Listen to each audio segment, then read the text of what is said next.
with 30 Celsius.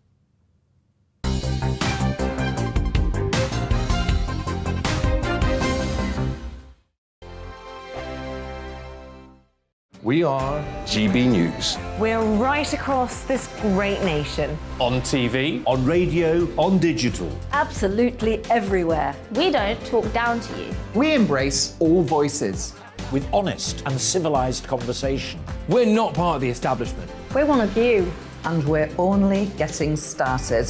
Join us on GB News, The People's Channel. Britain's news channel.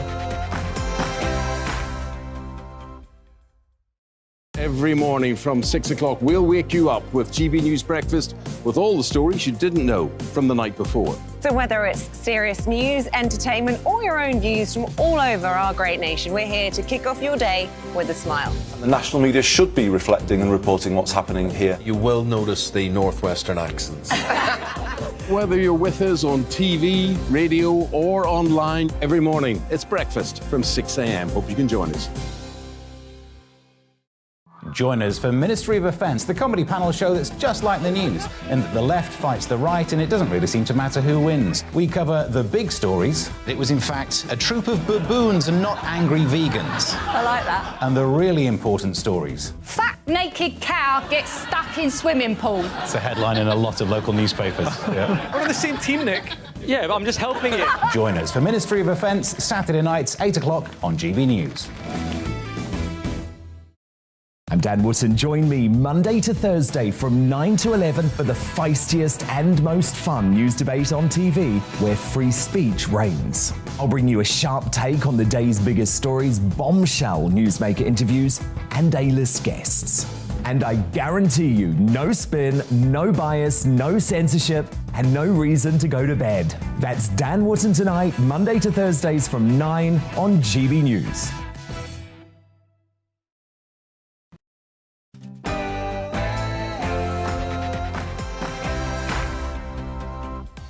And welcome to a whole new week of On the Money, where we're focused on the UK's cost of living crisis, helping you to beat the squeeze. I'm Liam Halligan. For the next hour, we're talking about the UK economy because new growth numbers show that commercial activity has stalled as inflation eats into consumer spending power and business costs soar. What can the government do to prevent a nasty recession? And are petrol retailers profiteering from high oil prices, pushing prices up more than justified? A newly announced government investigation intends to find out. On the Money, after the GB News headlines with Rosie Wright.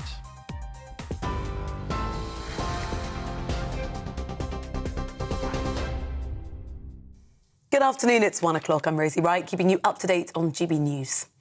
A High Court judge has ruled that a 12-year-old boy who's been at the centre of a life support dispute is dead and that treatment should stop. Archie Battersby suffered brain damage in an incident at home in April.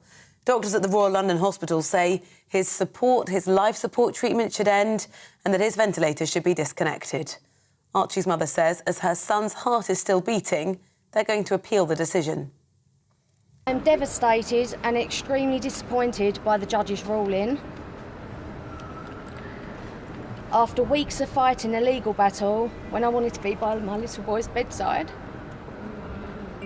basing the judgment on an MRI test, which is the first time ever, and that he's likely to be dead, is not good enough.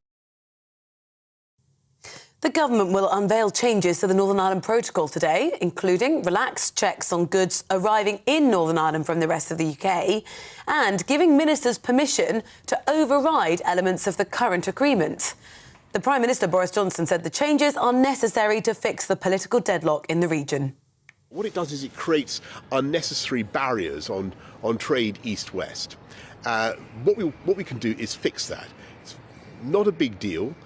We can fix it in such a way as to remove those bureaucratic barriers, but without putting up barriers on trade moving north-south in the island of Ireland as well.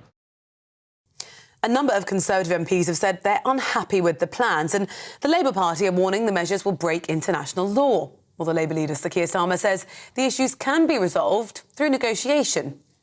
they won't be resolved by legislation that breaches international law and that, frankly, will impede the negotiations that, in the end, will be needed to settle this. So the government is going down the wrong track here. Government plans to deport some asylum seekers to Rwanda are facing two separate legal challenges in the courts today. The courts heard 20 people have had their Rwanda tickets cancelled. 11 individuals are still expected to be on that first flight tomorrow. A High Court judge had ruled last week that flight could go ahead, but that decision is now being appealed by two separate groups. Lee Anderson, the MP for Ashfield, says there does have to be an end to people crossing the channel. If it fails, now we've got a big problem. It says to the rest of the world our borders are open, and the evil gangs, the human traffickers will continue to take money off people to send them across the channel. Meanwhile, genuine asylum seekers from places like Ukraine will suffer because of that. We welcome refugees from all over the world, people that are in genuine need. But quite frankly, let me be honest again, make the point to your viewers that the vast majority of the people coming over the channel are not genuine asylum seekers. The Labour leader is being investigated by the Parliamentary Commissioner for Standards over potential breaches of rules on earnings and gifts. The investigation centres on a number of late declarations. Sir Keir Starmer had been paid for legal advice before 2020 when he became the leader of the opposition, and he's also received an advance on a book he's writing. Sir Keir has insisted he's not broken the MP's code of conduct. The Prime Minister has also launched the UK's new post-Brexit food strategy today, which he says will back British farmers and create more jobs. The new measures aim to strengthen supply chains and increase domestic food production. But a leaked draft version of the plans has been heavily criticised. The co-founder of the restaurant chain Leon, Henry Dimbleby, led a major review of the country's food industry. He says the new plans ignore salt and sugar tax and government action on obesity. The Competition and Markets Authority has confirmed it will carry out a review of the fuel market after average prices hit record highs. The Business Secretary Kwasi Kwarteng tweeted that the watchdog will look into why fuel prices are quick to rise but slower to come down. It follows record prices at the pump, with the average price of petrol hitting 185 pence per litre. That's a rise of more than 7 pence in a week. A man who was left paralysed from the waist down after being seriously injured in the Manchester Arena bombing has climbed Mount Kilimanjaro in a wheelchair. He's raised almost £500,000 for the Spinal Injuries Association. It is 45-year-old Martin Hibbert who made the climb alongside the nurse physio who helped him recover from the bombing in 2017. You're up to date now on GB News. I'll bring you any more as it happens. Now let's head back to Liam for On the Money.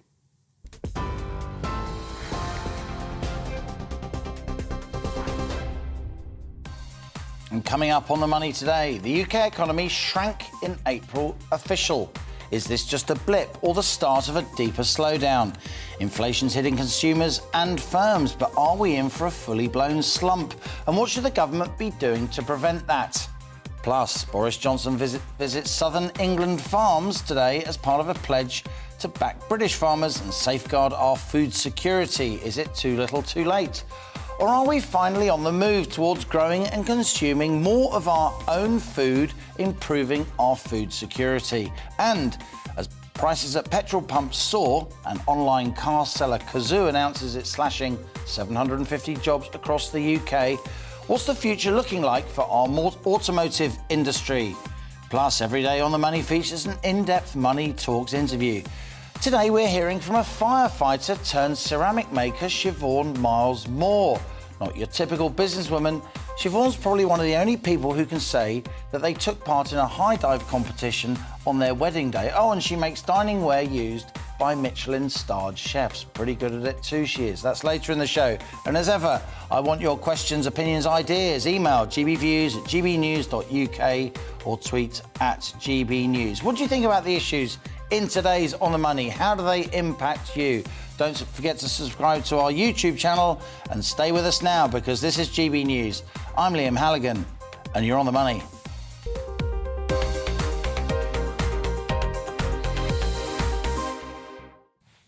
Chancellor Rishi Sunak says the government's fully focused on growing the UK economy.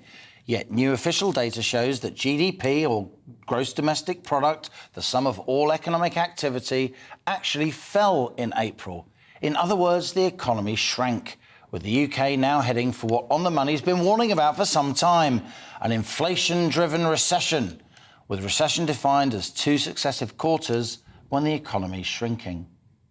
The British economy contracted by 0.3% in April on these new figures out today. That's the sharpest fall since January 2021 in the teeth of lockdown. The construction sector was 0.4% smaller, with builders having to pay a lot more for materials, of course. While the UK manufacturing sector, still around a fifth of our economy, endured a bigger 1% drop as fuel and energy prices surged. Rishi Sunak says the UK slumps due to global economic forces. Well, he would, wouldn't he? Countries around the world are seeing slowing growth, the Chancellor said, and the UK is not immune from these challenges. What's clear, though, wherever the blame lies, is that with inflation at a 40-year high, rising prices and the broader cost of living crisis means both households and firms are suffering. According to the accountancy firm BDO, UK business optimism just hit its lowest level since March 2021. Now, this April contraction in GDP is in part driven by the scaling back of the government's NHS pandemic-related multi-billion-pound test and trace programme. Having said that, and despite relatively strong retail sales, business sentiment is now in the doldrums, back where it was during the lockdown. Whatever happened to our V-shaped recovery? And that's our On the Money question today. What can the government do to avoid economic recession?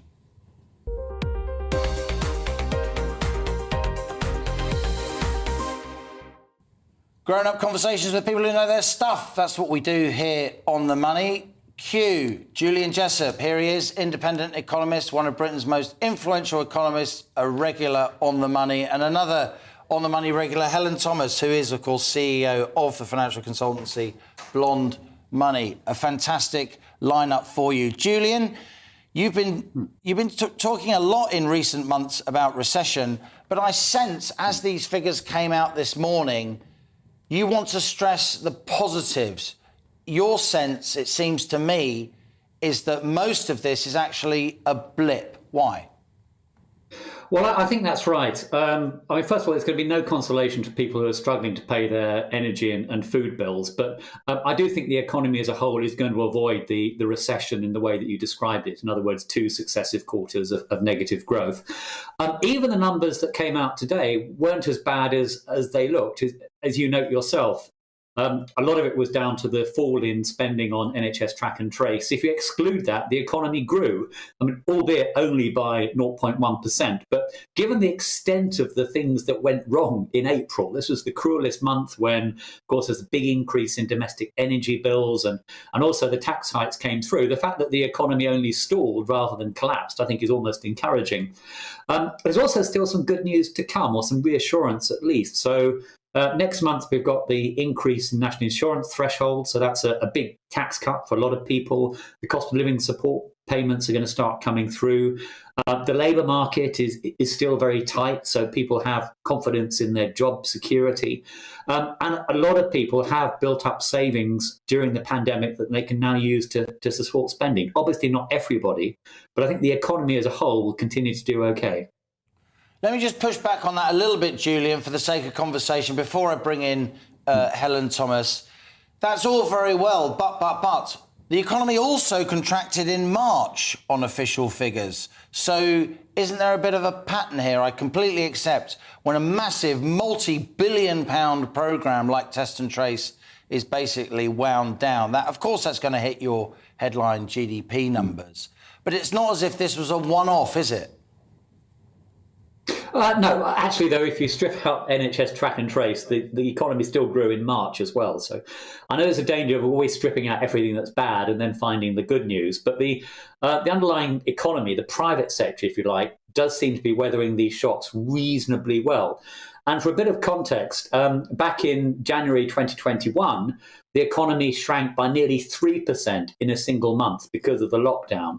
So even the hit headline GDP that we've seen in April this year is only about a tenth of that fall. I think that's possibly a reassuring point as well. You know, Helen, it's good to hear from Julian. He is, as you know, a very respected economist. He worked in the Treasury for a long time. He's worked in the private sector. He's been making some pretty accurate calls in recent months, I think it's worth saying. Are we in danger here of being a bit too gloomy? Should we be listening more to Julian and less to some of the other pundits who are saying that we're almost certainly going to head into recession? Well, they say, what is it? The only thing to fear is fear itself. You can always talk yourself into a recession, and there has been a glut of negative headlines. I think, I know we're talking about a couple of data points, and we can hear from Julian there why, the specifics maybe don't look so bad. But I, with a bigger picture, longer-term outlook, would say, look, I think the trend rate of growth is clearly lower than it was pre-pandemic, pre-war, pre-interest rate hikes. And we're probably going to potentially come to talk about the Bank of England this week. But of course, that is another thing that is going to filter through into this economy. And I think overall, although there is maybe, it's funny, isn't it? This is Julian who absolutely knows the data and the detail there. But when it comes to something when stalling economy, a plus 0.1% is encouraging. I mean, yes, it is, but really, let's take a big picture, look back, and we'll say, look, we're just not going anywhere, are we? We're not going anywhere. But think of the whammies that we were hit with in April. You had, those tax rises kicking in. You've had, obviously, a massive increase in the off-gem energy price cap, a huge 50% increase in household fuel bills, and, of course, no price cap for firms. Yeah. So there is an awful lot that, isn't it surprising that the economy isn't contracting if you take out that one-off NH test and trace? I think that one data point is one data point. I would but of course, we look at GDP quarterly for precisely this reason. Yeah, because the monthly numbers they move around. Yes, and it is prey to revision. Maybe it will be revised up, maybe it will be revised down. But what's the underlying trend here? And I think for some of these elements, one of the key points Julian made that we don't yet know, and I think this is one I want to monitor, savings. He mentioned there. Some people have been able to save over these last couple of years. Some people are getting higher wages. Some self-employed people are absolutely hammered and are financially ruined because of lockdown. Exactly. So, we talk about economics from this really big picture, this aggregate numbers. It's very hard to drill in here. But a lot of the future positive outlook, if you want to have one for the rest of this year, does depend on people drawing down those savings, having them to spend and using it. Frankly, for me, I am not so optimistic about that. Yeah. Julian, let's turn back to you now. Helen did mention that this Thursday, the bank's Monetary Policy Committee, the Bank of England, their 9-strong panel of interest rate setters. Do you think this number, this negative GDP number, albeit that you are relatively not complacent for 1 second, but you would be more optimistic than most about it, do you think the bank may use this negative GDP number to say, we can't raise interest rates because we can't tackle inflation because we're going to drive the economy as a whole off the cliff? Do you think that could happen? Well, I certainly think it makes it more likely that if they do raise interest rates, it's only by a quarter point rather than a half point. Other central banks are actually looking at bolder moves, but it may well be the bank decides to stick at a quarter point this week. But I still think it's right to continue raising interest rates. I think we've only got a couple of data points here that suggest the economy is weak, but arguably it could have been a lot weaker than that. And yet the inflationary pressures are continuing to build. And at the end of the day, it's the Bank of England's job to worry about inflation, not month-to-month fluctuations in GDP. So I'd be very disappointed if they use this as an excuse not to raise rates and to continue to return them towards more normal and healthy levels. So briefly, Helen, we do think interest rates are going to go up on Thursday, but perhaps, as Julian said, not by 0.5% or even 1%, which you'd expect if the Bank of England was really trying to drill down on 9% headline inflation now, but maybe they'll temper it and put them up by less because of this economic slowdown. Well, it should be said the Bank of England, the Monetary Policy Committee is 9 people. They have quite divergent views, and we have had a number of dissenters, but we've had them on both sides, fascinatingly. They cancel each other out. Some of them want to keep things on hold and wait and see, and others want to do that 50 basis point move. So I think it's actually going to be really fascinating where they settle on Thursday, because that is going to show that balance between them. It also goes to show you, look, they're economists, you're talking to economists, you're an economist. it's hard at the moment to be entirely clear on where it's going. Everyone's guessing, if we're honest. And the point, but, you know, let's not, that they're paid very good money to make decisions, you know, so we can't excuse them for that. But I think what I'm telling people is it's kind of a least worst scenario constantly. You know, there are no good or easy decisions here. The pie is shrinking, the price rises are going up. It's difficult.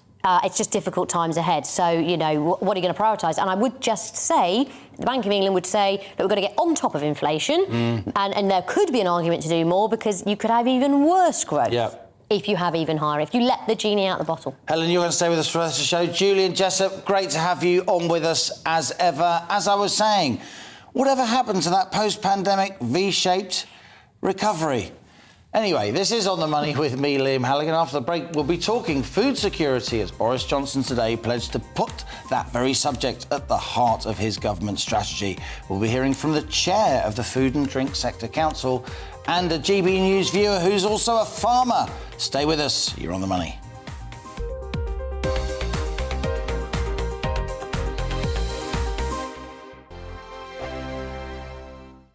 We are GB News. We're right across this great nation. On TV. On radio. On digital. Absolutely everywhere. We don't talk down to you. We embrace all voices. With honest and civilised conversation. We're not part of the establishment. We're one of you. And we're only getting started. Join us on GB News, The People's Channel. Britain's news channel.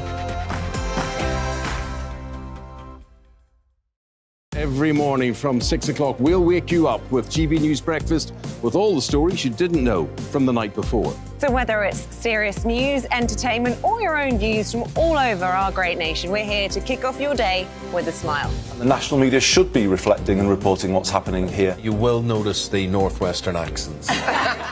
Whether you're with us on TV, radio, or online, every morning, it's breakfast from 6 a.m. Hope you can join us.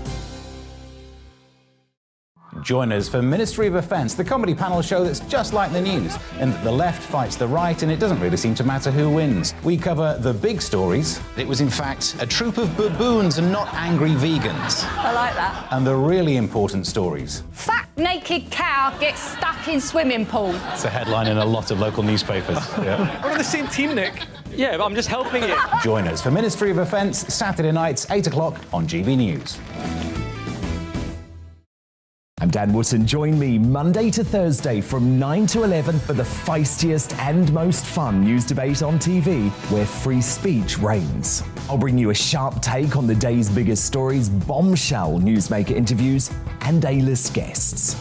And I guarantee you, no spin, no bias, no censorship, and no reason to go to bed. That's Dan Wootton tonight, Monday to Thursdays from 9 on GB News.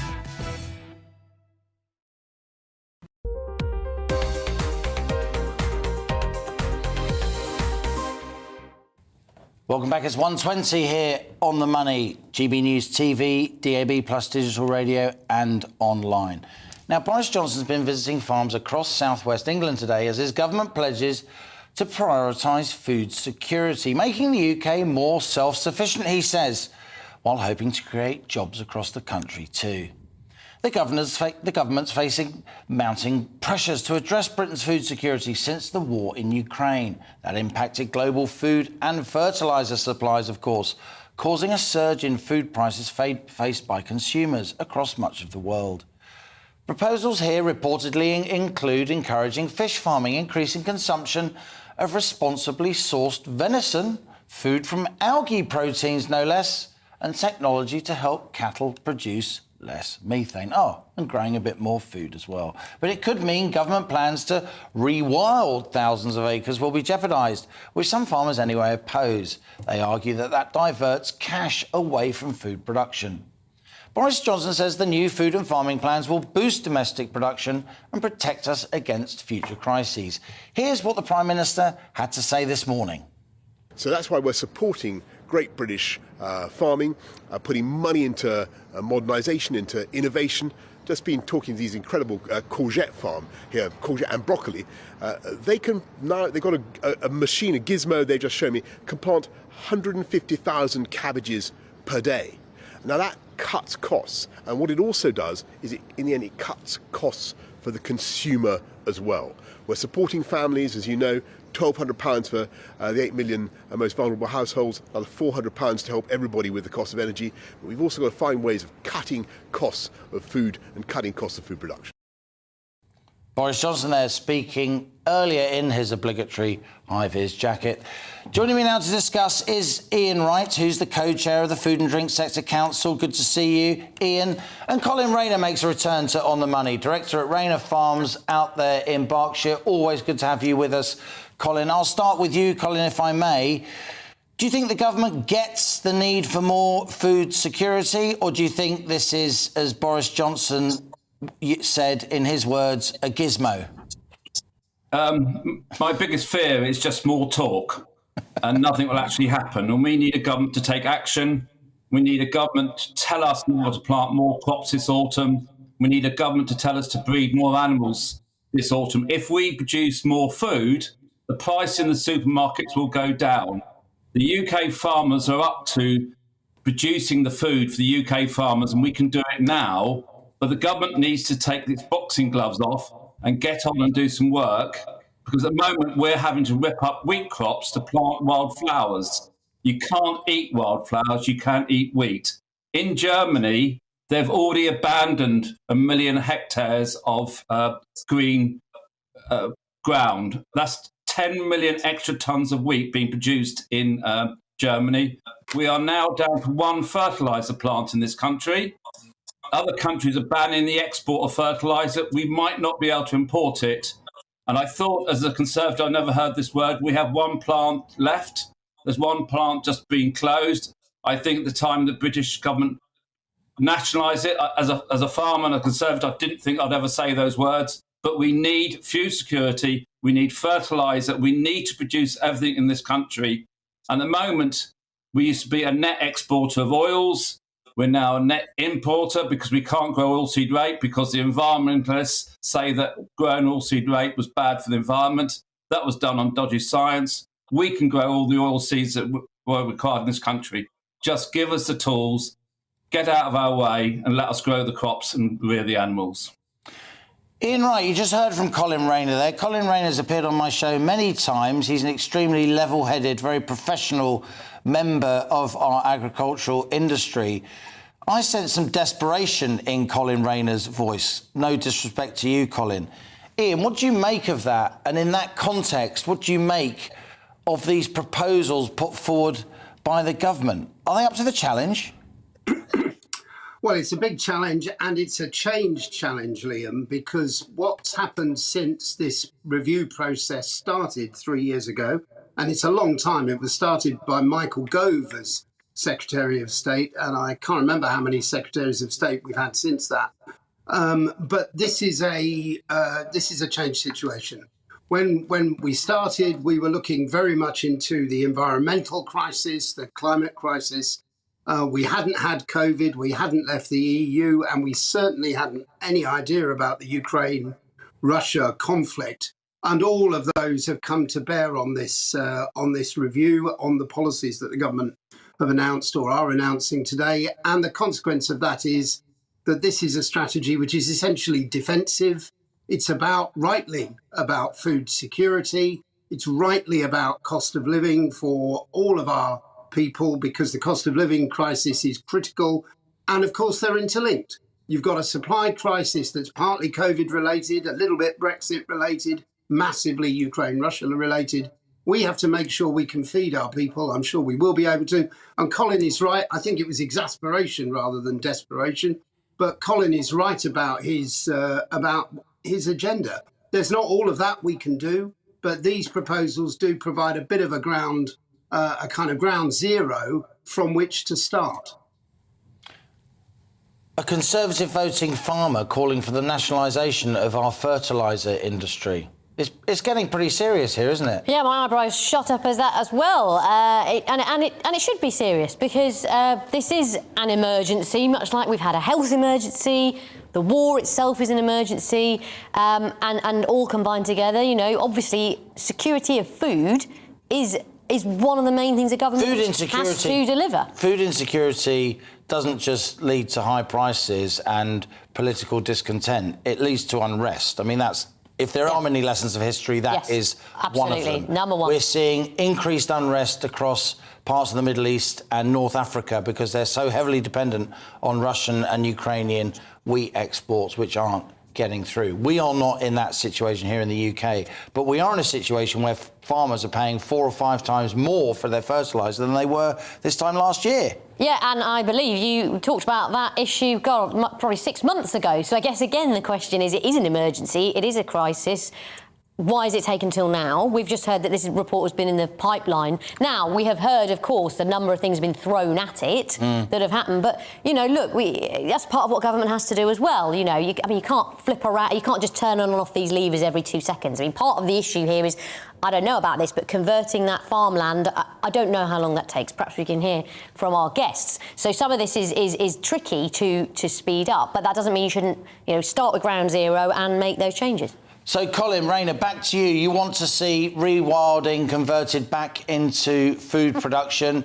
You want to see serious government action in terms of our fertiliser supply chain.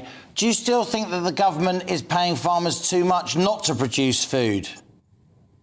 I think in this time is that we need to produce food. And is it time for a Minister of Food? You know, do we need to go back to the Ministry of Agriculture where we produce food? And as farmers, we've been looking after our farm since 1552. We're green. We never built Heathrow. We never built Slough or the motorway network. And we have the environmentalists every day saying my cattle are destroying the environment. I'm sorry to say it isn't. There's a number of people we have living on this planet and the housing. But my view is, as farmers, we can turn around. We can double our food production in the next 5 years if we are given the tools. And we farm environmentally anyway. You know, there's some reason we keep getting blamed for destroying the environment. I'm sorry, we planted 6,000 trees on our farm this year without impeding on our production. But as I said, we've already had to plough up 6 hectares a week to plant wildflowers to comply with the legislation. It's madness. And during the war, the government forced you to plough up meadows and they took over farms that were badly farmed. I'm not saying that. But time is to produce food. Some countries have already banned the export of wheat and barley. Some countries have banned the export of steel. And we've got a similar problem. We run German combines. We can't get parts for them because all the parts are made in Ukraine. Crikey. So it's a double-edged sword in this. And we're fighting what's going to happen in the next 2 years. We need to get food on the shelf of the British public. And we need to do it cheaply. And Colin, you are the 6th or 7th farmer who regularly appears on The Money who's said exactly that to me. You're a very varied group. You're from different political backgrounds. You're from all parts of the country. On that message, you are absolutely united. And with that in mind, Ian writes, what is your 30-second pitch to the Prime Minister for what he needs to do to increase the food security of this country? Well, remember that government's first duty is to feed the country. If you can't feed a country, you haven't got a country. And so the key thing that the government must do is ensure that our food security, they mustn't mix it up with self-sufficiency. Food security and self-sufficiency are different. We're a great trading nation. They mustn't mix it up with environmental virtue signalling. Even the Germans have scrapped some of the rewilding stuff. And the Greens are in power in Germany. I didn't hear that, Liam. I'm sorry. I said maybe they should, go easy on some of the rewilding stuff. Even in Germany, they've suspended that programme. And in Germany, the Greens are actually in power. Yeah, and I think we have to face there's a climate emergency. 6 months ago, we were only talking about the climate emergency. Now we're only talking about Ukraine, Russia. We have to have a balanced view of this. But Colin is absolutely right. The first duty of the government is to feed the country, and we have to put in place all the relevant measures that allow us to access food both from Britain and from the international markets in a sensible and long-term way. We don't want too many short-term reactions because this is a very difficult time, and the short-term reactions are more likely to cause price hikes than they are to cause a kind of controlled and effective supply of food to the market. Ian Wright, good to talk to you. Difficult times, but you will be returning to On the Money, I hope, to give us the benefit of your experience. You are co-chair of the Food and Drink Sector Council. Colin Rayner, as ever, a pleasure amidst a tough message. All the best to you and your staff down there on Rayner Farms in Berkshire. Thank you to my guests today during that important discussion. We will carry on here on The Money discussing farming and food security as we have done for months and months. And coming on up on the rest of the show, it's today's Money Talks interview with the artist and ceramic maker Siobhan Miles Moore. Now, at a young age, Siobhan decided to go up against the job norm, and she's now reaping the successes, producing tableware even featured on MasterChef. So join me later for my conversation with Siobhan Miles Moore after the GB News headlines with Rosie Wright.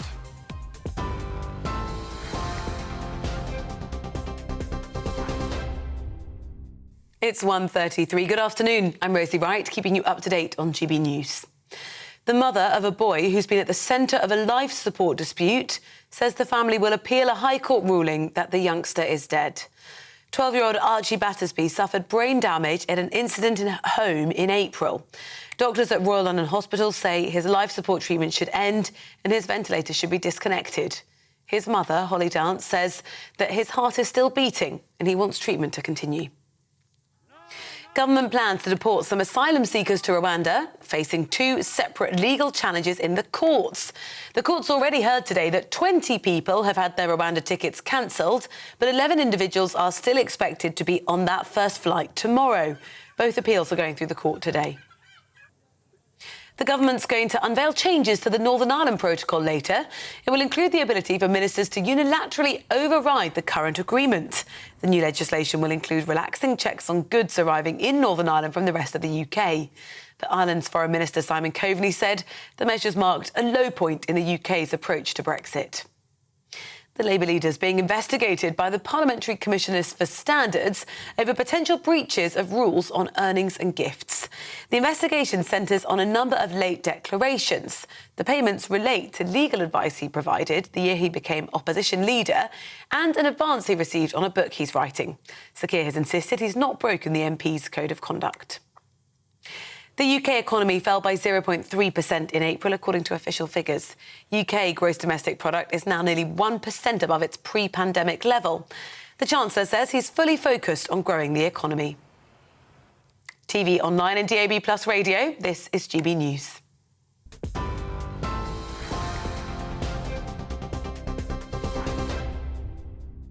Direct Bullion sponsors the Finance Report on GB News for gold and silver investment. Here's a quick snapshot of today's markets. The pound is 1.217 to the dollar. The pound is 1.164 to the euro. The price of gold currently stands at £1,526.09 per ounce. Direct Bullion sponsors the Finance Report on GB News for real-time investment. We are GB News. We're right across this great nation. On TV, on radio, on digital. Absolutely everywhere. We don't talk down to you. We embrace all voices. With honest and civilised conversation. we're not part of the establishment. We're one of you. And we're only getting started. Join us on GB News, The People's Channel. Britain's news channel. Every morning from 6 o'clock, we'll wake you up with GB News Breakfast with all the stories you didn't know from the night before. So whether it's serious news, entertainment, or your own views from all over our great nation, we're here to kick off your day with a smile. The national media should be reflecting and reporting what's happening here. You will notice the northwestern accents. Whether you're with us on TV, radio, or online, every morning, it's breakfast from 6 a.m. Hope you can join us. Join us for Ministry of Offence, the comedy panel show that's just like the news, in that the left fights the right and it doesn't really seem to matter who wins. We cover the big stories. It was in fact a troop of baboons and not angry vegans. I like that. And the really important stories. Fat naked cow gets stuck in swimming pool. It's a headline in a lot of local newspapers. Yeah. We're on the same team, Nick. Yeah, but I'm just helping you. Join us for Ministry of Offence, Saturday nights, 8 o'clock on GB News. And Dan Wootton. Join me Monday to Thursday from 9 to 11 for the feistiest and most fun news debate on TV, where free speech reigns. I'll bring you a sharp take on the day's biggest stories, bombshell newsmaker interviews, and A-list guests. And I guarantee you, no spin, no bias, no censorship, and no reason to go to bed. That's Dan Wootton tonight, Monday to Thursdays from 9 on GB News.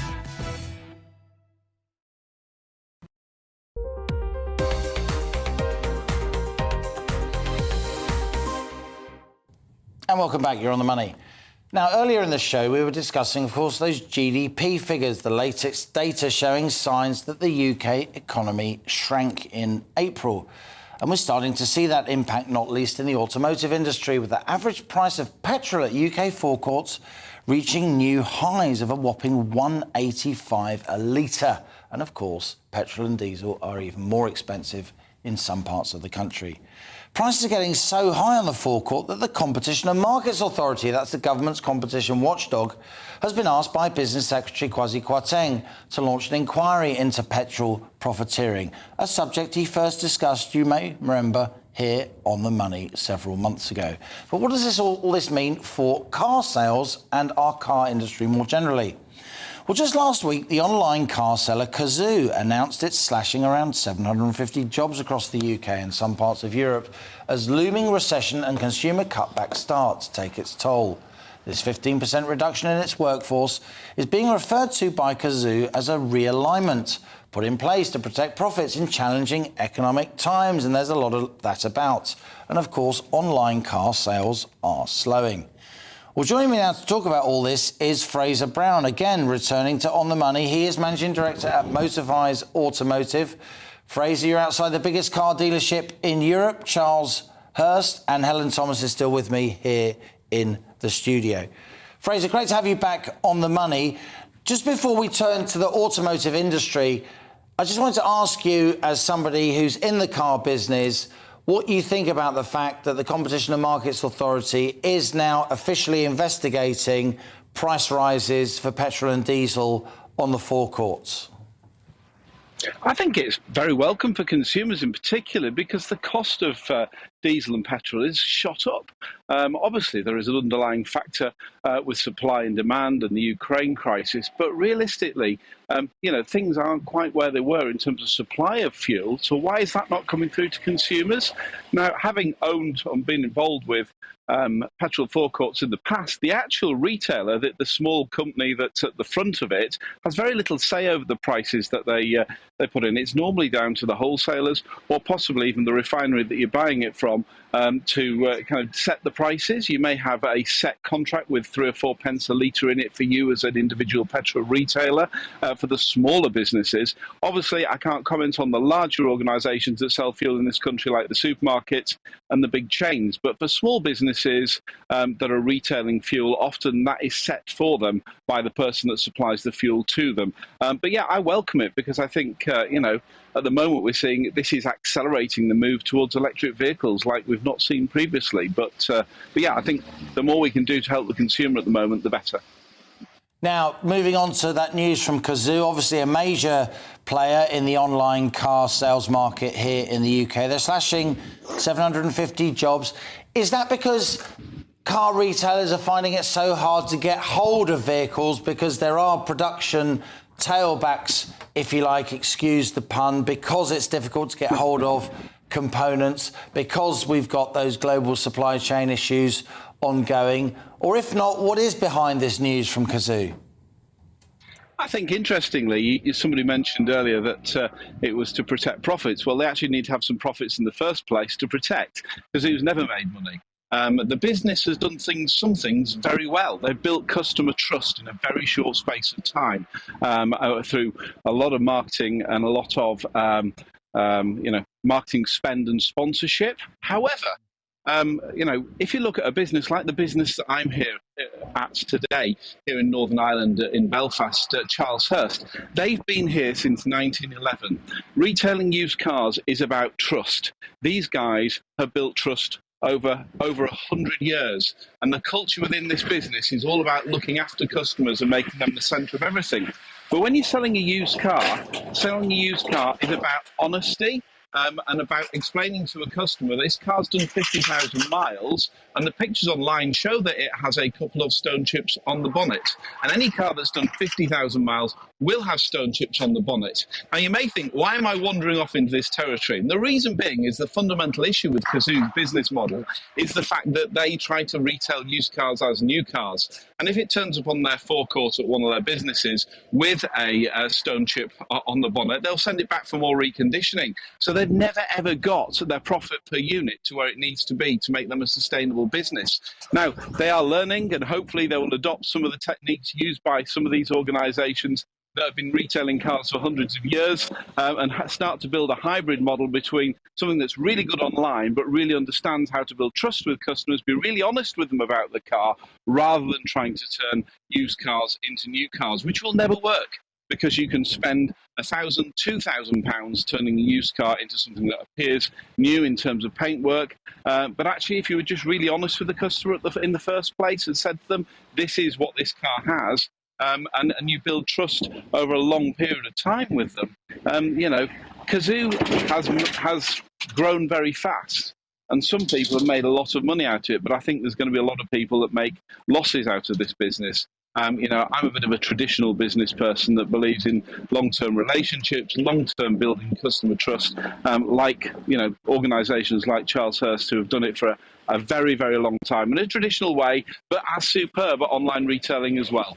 Fraser Brown, always interesting listening to you. You're Managing Director at Motivise Automotive. Joining us there from outside Charles Hurst in Northern Ireland, of course, Cazoo would say that their business is lots of good things and would counter Fraser's view, but they're not here to defend themselves. Very, very briefly, Kwasi Kwarteng asking the Competition and Markets Authority to look into the petrol retailers. Pretty big move.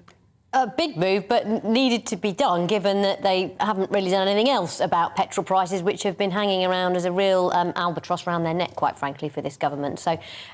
But quickly on Cazoo, I think another example of the crazy markets we now have, which is that nobody could get hold of a car, new or used. So, of course, they looked amazing. A bit like the flights that we've seen, massively overbooked because everyone's desperate for them. Can they actually deliver? Always great. Good to have you here, Helen. Helen Thomas, CEO of Blonde Money, friend of the show. Time now for my daily interview series, Money Talks, and today we're going to meet Siobhan Miles-Moore. She's an artist and co-founder of Miles-Moore Ceramics, and despite having a passion for ceramics from an early age, she was persuaded to pursue a more conventional career in higher education. She later moved on to work as a firefighter for a period of time. Why not? But Siobhan soon returned to her creative roots, and now she makes award-winning ceramics, working from her Lake District home with her partner in life and business, Martin Miles-Moore. Miles-Moore Ceramics produce tableware for domestic households and high-profile hospitality. They produce tableware used by Michelin-starred chefs, and not one but two Master Chef finalists. She's an unconventional businesswoman, but she's got a really interesting story. And here she is, Siobhan Miles-Moore, my latest guest on Money Talks.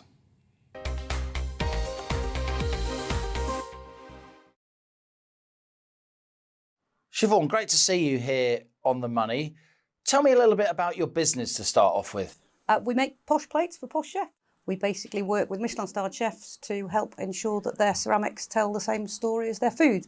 Because there's no point in you foraging individual elderflowers and drying them and salting them and curing them and, basically loving them like they were your children and then serving them on a piece of mass-produced... Little blowtorch on your creme brulee. Yeah, so we basically use found and foraged materials from around the same sites as our chefs to put in the glazes, because all ceramic glaze is basically stone and wood ash. So that might be using actual trees from the forest that you forage in, or we're going to be working with a new restaurant in Nottingham where we're going to be using brick dust from the conversion and pieces of old lace to create textures. So what you're really about is high-end tableware. Absolutely. To go with high-end food. Yes. How did you get into that? Many years ago, I ran a gourmet food business and supplied serious hotels across the north of England. And many, many years ago, my lovely husband was an internationally acclaimed potter. He won new designers. He had this kind of global legend in his own lunchtime. And then when my mum died, we needed to move back to the Lake District to care for my dad because you can live on digestive biscuits, just not for very long.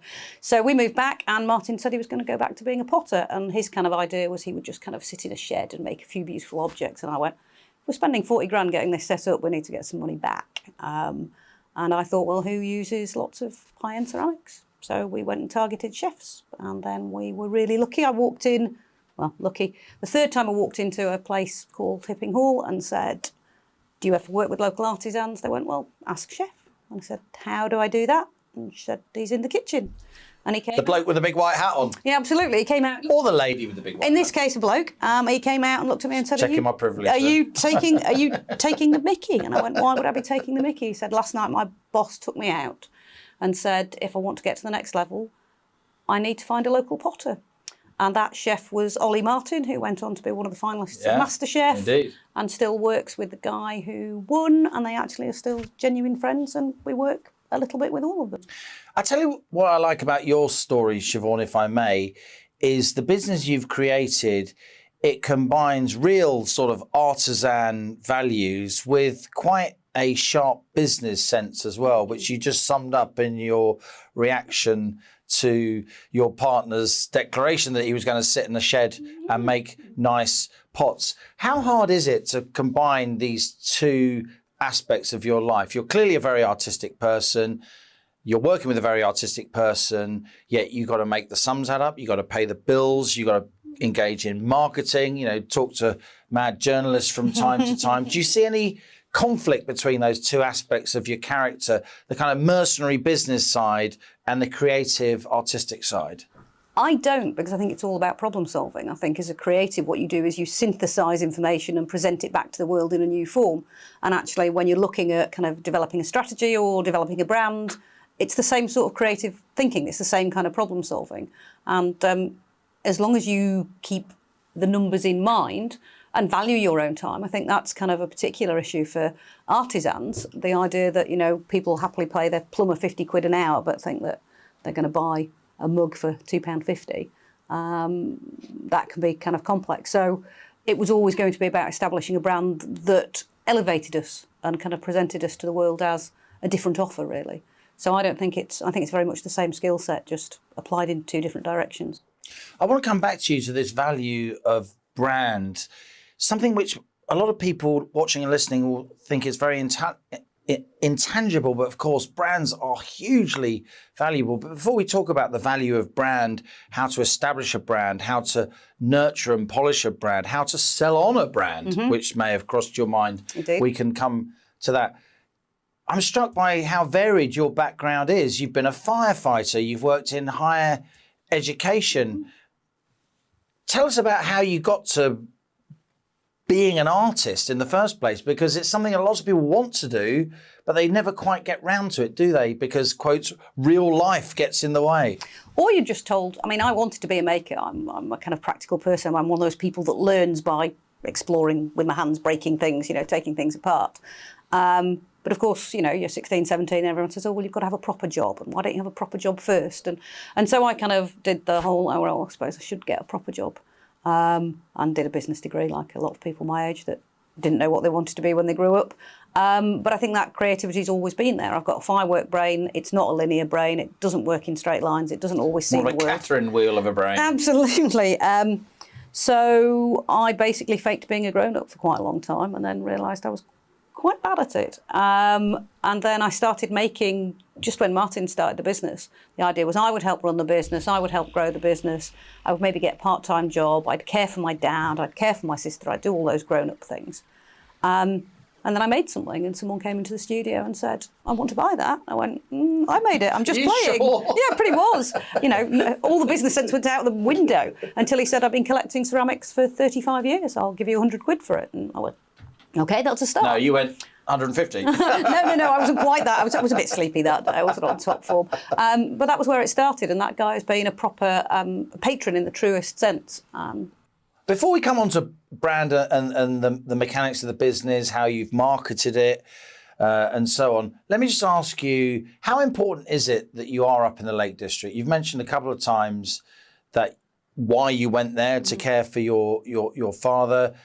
Is it important that you're surrounded by natural beauty when you're trying to create, or can you create just as well, you know, in a ground floor bedsit in an urban environment? So when Martin won New Designers, he was operating in a cellar in a terraced house in a northern mill town, and his work is in the V&A. So I think if you're an artist, you can see beauty in different places. I think for me, I'm a better version of myself if I can get outside, if I can get into the fresh air. But I don't think that's about me, the artist. I think that's about me, the person. So don't let your natural environment stifle your creativity. Don't use your natural environment if it isn't the Lake District as an excuse. No, absolutely not. I mean, you know, the restaurant we're going to work with in Nottingham, you know, it's about what is that place about and how do you put those ideas together? And that, you know, a converted, you know, building that's bricks and bricks and bricks and bricks. There's nothing obviously natural or inspiring about that, but there's still stories, and I think there's stories everywhere. And for me, a lot of the role of an artist and of a marketeer is to tell stories. So tell us about your brand, how you've built it, and how valuable you think it is to the future of your business. I think that it's all been about building reputation. The world of elite cooking is a very small world. It's a very competitive world. It's not always an easy world. And we set out to build relationships and to capitalise on those relationships and to work with people. So it was very much a partnership approach. Now, that was Siobhan Miles-Moore, founder of Miles-Moore Ceramics and Unconventional Money Talks, but we like to do unconventional here on The Money. And you can listen to the full version of my discussion with Siobhan. That'll be coming up soon on the Money Talks podcast. And you'll also find there dozens of other extended Money Talks interviews on that podcast, on the GB News YouTube channel, or via the GB News app, with a whole host of business leaders, from corporate titans to people who literally started their business on their kitchen table during lockdown. You've been sending in your emails throughout the show today about food security, among other issues, and Ian got in touch to say the PM, the Prime Minister's claiming to encourage food security in the UK, whilst much of our best farmland is being covered with solar panels. It's about time to stop the expansion of unreliable solar farms and get the land back to food production. Kate chimes in. She says, I live very close to farmland, and it's a horror to people around here when we see developments being allowed on some of the best growing land in the country. That's all very well, Kate, but housing is just 2% of the landmass of this country. And the Greenbelt's 13%. Paul says the problem is not rewilding of farmland, as this is easily reversed. The problem is building thousands of houses over our farmland. This is not reversible. Thanks for emails today. That's all we got time for. Stay tuned as Alex is up next. She's going to be talking about what we need to talk about. That's her show, and here she is. Ah, Alex, it's you. Boo. Nice to see you. I haven't seen you for ages. You snuck up on me. What are you talking about the next hour? We're talking about the ongoing foray over the Rwanda plans, of course, the government heave-ho, and the ongoing foray over the Northern Ireland Protocol. It seems to me the government are just putting out policies. You tackle all the straightforward subjects. I know, exactly. I mean, is the government bill on the Northern Ireland Protocol going to get through Parliament? About as likely as a plane's going to take off full of migrants. I mean, who knows? And the Lords as well. It's got to get through the Lords. Yeah, exactly. Your government just can't seem to catch a break at the moment, can they? So, yeah, talking about all the political heave-hos and a little bit of gossipy stuff about Prince Andrew and the royal family. Always a bit of gossip with Alex. That's Alex Phillips after the break with We Need to Talk About. You can join me tomorrow at 1 p.m. I'll be continuing to focus on the cost of living crisis, helping you beat the squeeze, because this is GB News. I'm Liam Halligan, and that was On the Money. Hello, Alex Deakin here with your latest weather from the Met Office. Things hotting up this week. Pleasant enough out there today in the sunny spells, light winds. It's not dry and fine everywhere. There are a few showers across the northwest. These weather fronts trying to push in, but this area of high pressure is dominating and will really establish itself, certainly across the southern half of the country throughout this week. Weak weather fronts still bringing some cloud, though, and patchy rain over the Highlands and pushing into the Northern Isles. Maybe one or two showers across southwest Scotland and one or two for Northern Ireland. But certainly much of eastern Scotland dry, most of England and Wales dry and fine. Yes, quite a bit of cloud developing this afternoon, but most places still seeing some good spells of sunshine and temperatures